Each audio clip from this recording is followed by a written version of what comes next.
Kenapa kalian semua lemas? Masih mikirin amnesti dan abolisi?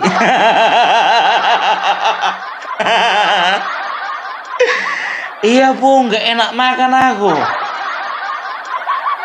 Kata yang satu, aku pun juga Pung gak enak tidur loh. Kata yang satu lagi, Pung tadi malam aku mimpi buruk loh. Kata yang satu lagi bilang begini, oh Pung, aku tadi pas buang air besar susah kali keluar. Itu bukan gara-gara amnesti. Kau itu lagi masuk angin atau lagi sembilit? Enak aja kau hubung-hubungkan, kau pikirkan negara ini dengan buang air besar, kurang asap. Dan tahu kalian, salah satu pihak yang paling sakit hati dengan kebijakan presiden ini siapa bilang? Roy Suryo Ces. Kenapa begitu? Karena selama ini mereka teriak-teriak minta tolong sama Bapak Prabowo, yang mendapatkan pengampunan itu Hasto dan Tom Lembong.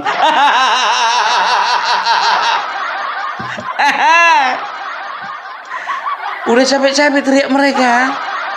Bapak Prabowo, kami ini hanyalah seorang peneliti. Apa salahnya seorang meneliti? Kami hanya ingin mengungkapkan kebenaran. Tolong kami jangan dikriminalisasi. Yang dapat amnesti malah Bapak Bapak Hasto. Yang dapat abolisi cuma Tom Lembong. Kasihan kali lah kalian ya. Aduh, tapi iklan dulu aku ya. Kalian bisa lihat bagaimana penampilanku kan, putih-putih kan. Putih-putih melati, merah-merah delima. Siapa yang baik hati pasti disayang Mega. Kok ke situ larinya, Bung? Jadi ya kan, kalian bisa tengok ya, ini aku punya topi ya, Opung Parbelak. Ini hari kedua aku memproduksi topi. Jadi ini ada warna putih ya, ini ada warna hitam ya, dan juga ini ada warna hitam. Coraknya ada 3 dan warnanya ada 2. Kalian bisa sandingkan warna hitam, contohnya pengennya yang kayak gini coraknya, nggak apa-apa, nggak masalah ya. Dan juga baju Opung Parbelak warna putih kan, keren kan? Ya, jadi Opung Parbelak punya baju itu ada 4 corak. Terserah kalian mau pilih yang mana, yang penting bayar.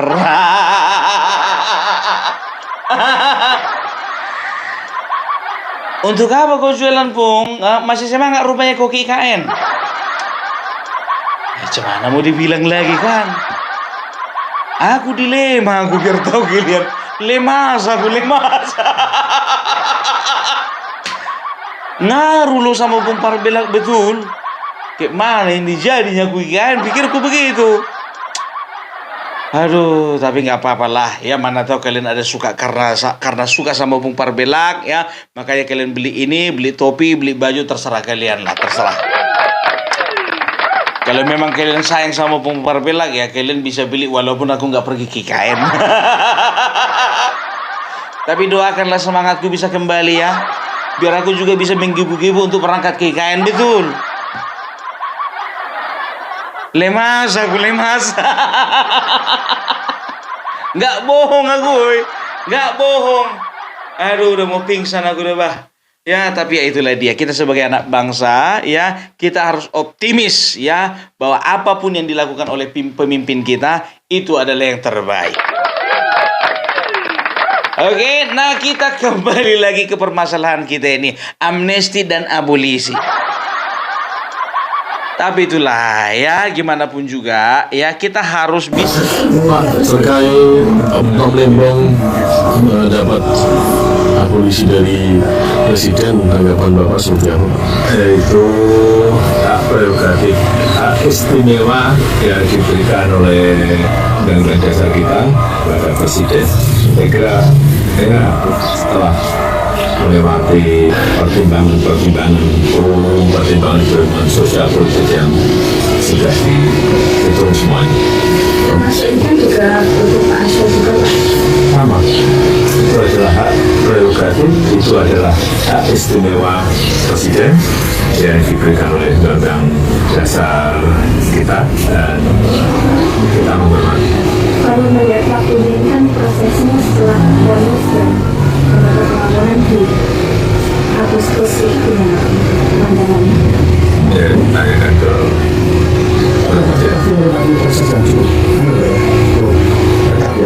semuanya yang namanya pemerintah, presiden pasti memiliki pertimbangan politik, pertimbangan sisi hukum, pertimbangan sosial politik. Saya kira semuanya pasti menjadi pertimbangan.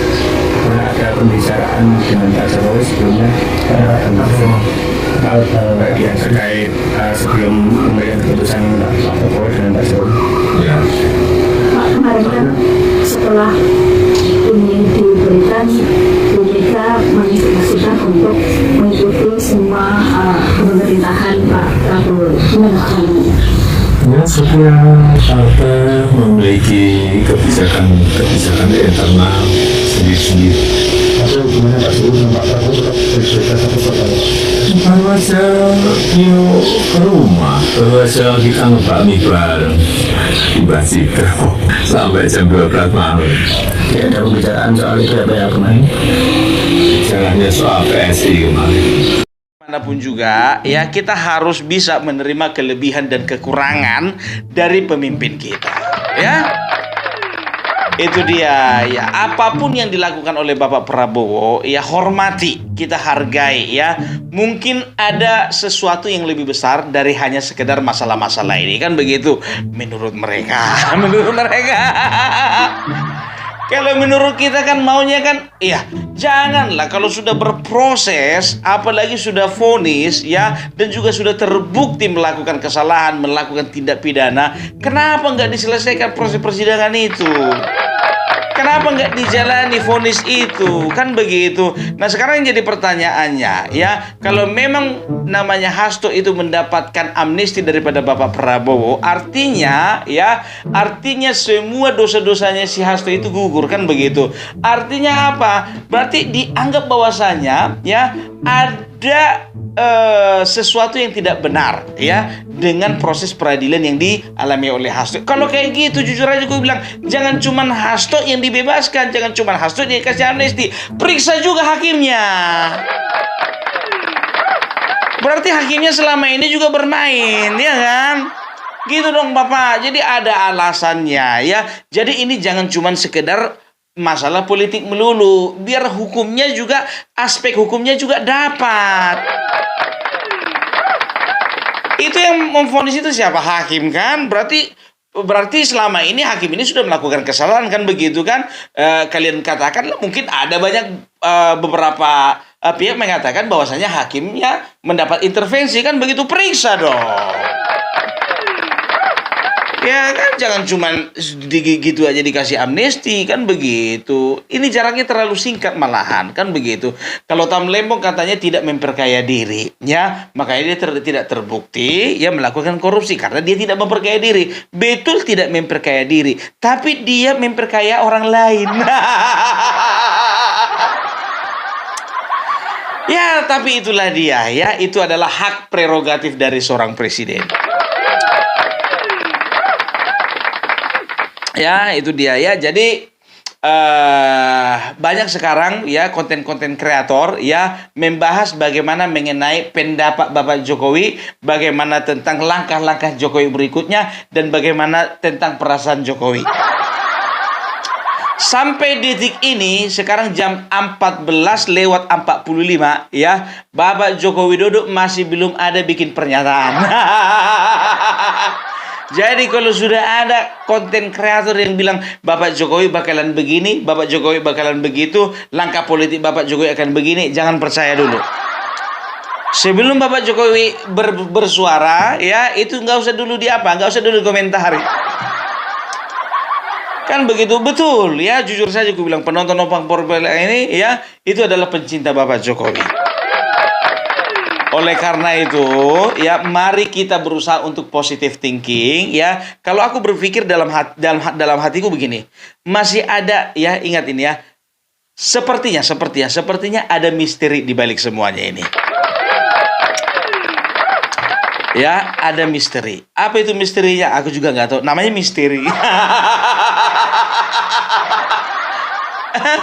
Kan begitu. Ada yang beranggapan, oh mungkin inilah yang dibicarakan Bapak Prabowo waktu ke rumah Bapak Jokowi waktu Kongres PSI. Kan begitu, ya kita nggak bisa ngambil kesimpulan ya, ya bahwasannya itu hasil pembicaraannya. Oh ternyata Dasko kemarin itu mengejek-ejek PSI, ternyata inilah buktinya. Belum tentu ah. Janganlah dulu kalian ke situ arahnya. Nggak boleh suzon kita. Ya, jadi nggak usah dulu berpikiran oh ternyata peta politiknya nanti Bapak Prabowo ya sengaja membebaskan Hasto karena apa? Ada kemungkinan Hasto ya ada kemungkinan Bapak Prabowo ya itu akan digantikan dengan Puan Maharani. Nanti masih 4 tahun lagi.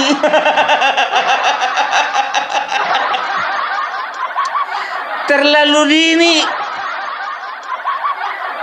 Karena aku sudah bilang, mungkin Bapak Prabowo hanya ingin meniru gaya kepemimpinan Bapak Joko Widodo, merangkul siapapun yang perlu dirangkul. Kan begitu, makanya beliau lebih memilih merangkul Hasto daripada merangkul Roy Suryo.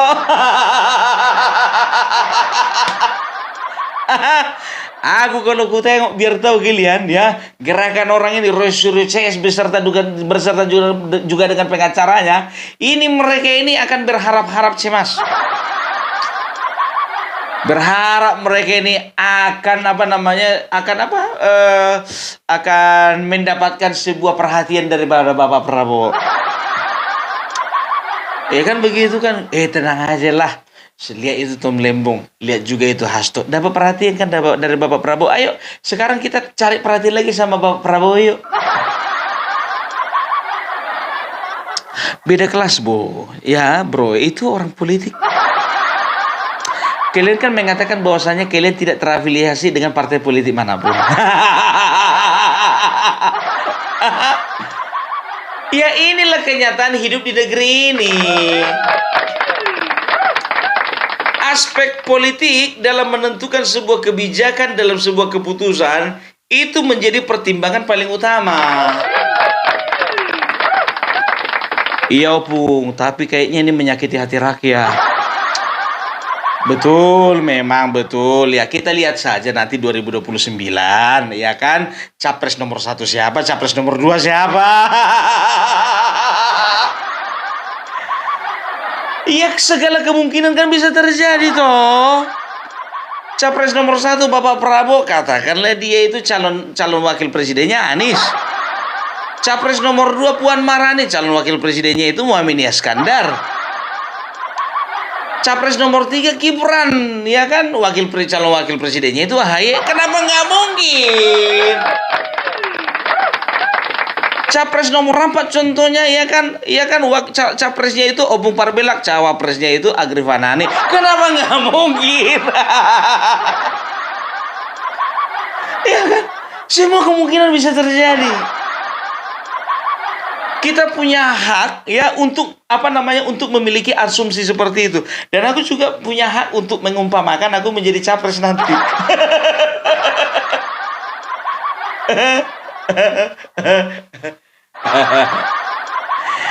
Nah, tahu kalian hari ini ada seseorang yang bernama Mahfud MD, ya udah mulai angkat bicara dia.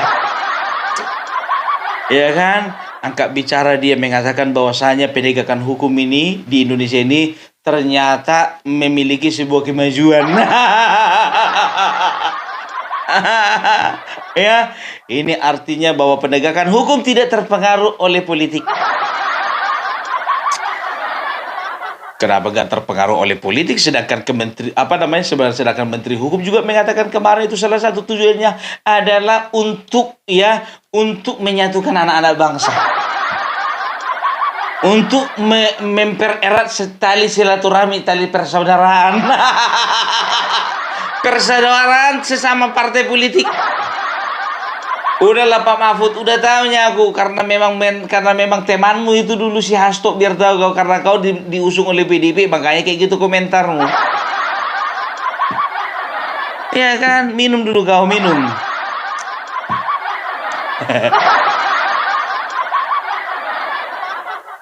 Nah, ada beberapa tokoh juga yang mengkritik ya tentang tentang keputusan ini. Salah satunya adalah Novel Baswedan juga angkat bicara ya. Jadi banyak tokoh-tokoh politik yang sudah mulai angkat bicara, ya pengamat-pengamat politik yang angkat bicara, ya konten kreator angkat bicara. Semua punya hak untuk angkat bicara. Tapi satu hal yang tidak boleh adalah memperkeruh suasana, ya. Kita tidak boleh memperkeruh suasana, begitu juga Opung Parbelak, ya. Opung Parbelak harus berusaha bagaimana supaya kita itu tetap on the track melawan hoax. Nah, kan begitu kan? Nah, sekarang ini ya mengenai amnesti dan abolisi, kebetulan ini bukan hoax. Ini kenyataan. Apa yang mau dilawan, ya kan? Kenyataan ini, makanya lemas kita. Kecuali kalau hoax, oke lah. Kan begitu ya. Ini mulai banyak ini pengamat-pengamat politik ini mengatakan bahwasanya Bapak Prabowo ya akan mendekati Megawati, ya Bapak Prabowo sedang menghimpun kekuatan untuk melawan Jokowi sendiri. Ya Bapak Prabowo sedang mempersiapkan diri untuk melawan Gibran karena Bapak Prabowo tahu ya bahwasanya Gibran juga punya ambisi untuk 2029. Kita berhak punya asumsi seperti itu. Nggak apa-apa. Nggak masalah. Kan begitu ya. Ya sekarang tergantung kita semua ya. 2029 kemana arah politik kita, ya kan? Cuman kayaknya Bapak Joko Widodo ini ya masih belum bisa untuk tidak diperhitungkan. Tapi positifnya begini. Aku melihat positifnya begini. Hal ini menunjukkan bahwasanya Bapak Prabowo tidak disetir dan juga tidak ya dikontrol oleh kekuatan yang bernama Bapak Joko Widodo. Itu dia. Jadi selama ini kan ada yang mengatakan bahwasanya Bapak Prabowo bukanlah seorang pemimpin yang mandiri. Karena apa? Bapak Prabowo dikit-dikit Bapak Jokowi, dikit-dikit Bapak Joko Widodo. Kan begitu. Selalu yang diutamakan itu adalah geng Solo. Selalu yang menjadi perhatian itu adalah orang-orang Bapak Joko Widodo. Selalu ya yang diutamakan itu adalah hubungannya atau relasinya dengan Bapak Joko Widodo. Artinya apa? Beliau mendapatkan intervensi yang bisa dikatakan lebih daripada Bapak Joko Widodo. Tapi di sini membuktikan bahwasanya presiden kita tidak pernah disetir oleh siapapun. Itu dia. Ya. Jadi sisi positifnya di situ ya, Bapak Prabowo menunjukkan dan juga bisa dipastikan bahwasanya beliau itu bukan model presiden yang bisa disetir kiri, setir kanan gitu ya. Dan juga kami ya, kita sebagai orang yang cinta kepada bangsa ini, cinta kepada Bapak Jokowi, cinta kepada Bapak Prabowo, cinta kepada Bapak Gibran, dan cinta kepada orang-orang baik di bangsa ini semuanya ya. Kita tidak ingin ya ada stigma dan juga ada persepsi bahwasanya Bapak Prabowo itu disetir oleh Bapak Joko Widodo. Kita nggak terima itu. Bagaimanapun ya harus dipastikan bahwasanya Bapak Joko Widodo adalah pemimpin yang mandiri. Kan begitu. Alah, Opung gak usah bela-bela. Ada yang komentar begitu. Cukup pembelaanmu itu, Opung. Ya nggak apa-apa sih, aku bukan membela, bukan. Aku kan dalam rangka menyejukkan suasana. Dan juga aku hanya ingin berusaha supaya kita bisa meredam diri kita. Ya kan, kita redam dulu emosi kita redam dulu pikiran negatif kita. Jangan kita kayak sebelah sana, kan begitu. Terserah, mungkin mereka banyak ya di video-video baik di TikTok atau di YouTube banyak yang berkomentar ya kan. Lihatlah sekarang banyak video-video termul yang lagi kepanasan. Biar jangan dibilang begitu kita. Ya, kepala boleh dingin, hati tetap sejuk. Itu. Kita tunjukkan bahwasannya kita itu berbeda kualitas dari mereka. Nggak panas kok kita, nggak panas. Dan kita harus menghormati ya presiden kita presiden kita yang sekarang ini sedang memerintah, Bapak Prabowo dan juga Bapak Gibran. Nah, kalau 2029 peta perpolitikan berubah, nah itu nanti baru kita bahas. Iya kan? Nah, itu dia, nanti kita bahas. Yang penting sekarang ini jalani aja dulu. Ya, Itu dia. Ya, jadi ya inilah asiknya politik. Sesuatu yang tidak bisa diprediksi itu bisa terjadi. Bisa terjadi. Siapa yang memprediksi ini tadi malam biar tahu kalian? Nggak ada yang bisa memprediksi, jujur. Udah kayak gitu Pak Sumidasko posting foto lagi sama Pak Puan sama Ibu Megawati. Selesai dia membacakan pengumuman, posting foto dia. Kenapa nggak sebelum itu sih Pak? Biar bisa kami menerka-nerka sebelumnya. Itulah politik.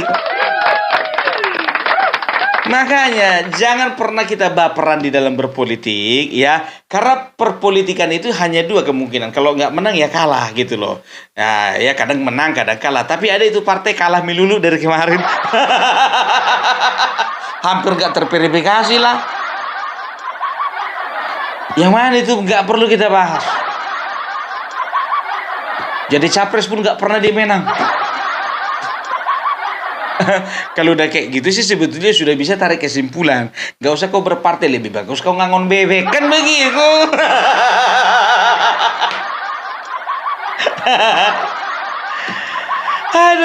Aduh ya kita positive thinking saja. Ya kalaupun kalian ingin meluapkan perasaan kalian itu di dalam komentar ini, nggak masalah. Aku hargai itu. Ya kita bebas berekspresi. Ya yang penting kita bisa menjaga bangsa kita daripada perbuatan-perbuatan, omongan-omongan atau pikiran-pikiran negatif. Kita fokus saja bekerja. Toh juga walaupun yang namanya si Hasto dapat amnesti kan gaji kita nggak naik kan? Nggak juga ketika dihukum contohnya gaji kita juga naik. Nggak juga kan? Nggak berpengaruh. Dan juga gara-gara Tom Lembong dipenjarakan posisi kita tempat kerja nggak naik kan?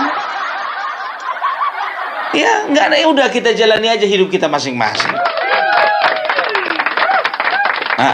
Jadi bagaimana pendapat Opung tentang perkembangan perpolitikan di Indonesia ini? Ya udahlah, cuman satu katanya, kita lihat aja lah. Kita lihat aja lah. Ya itulah seni di dalam seni di dalam berpolitik, ya kan? Kadang-kadang kita memprediksinya ke kiri kan begitu, nggak taunya ide ke kanan. Kita memprediksinya bahwasanya mereka sedang melakukan serangan, rupanya mereka yang diserang kan begitu ya. Pokoknya ya itulah seni ya. Seni di dalam berpolitik. Oke, jadi itu dulu dari Opung Parbelak. Salam NKRI harga mati.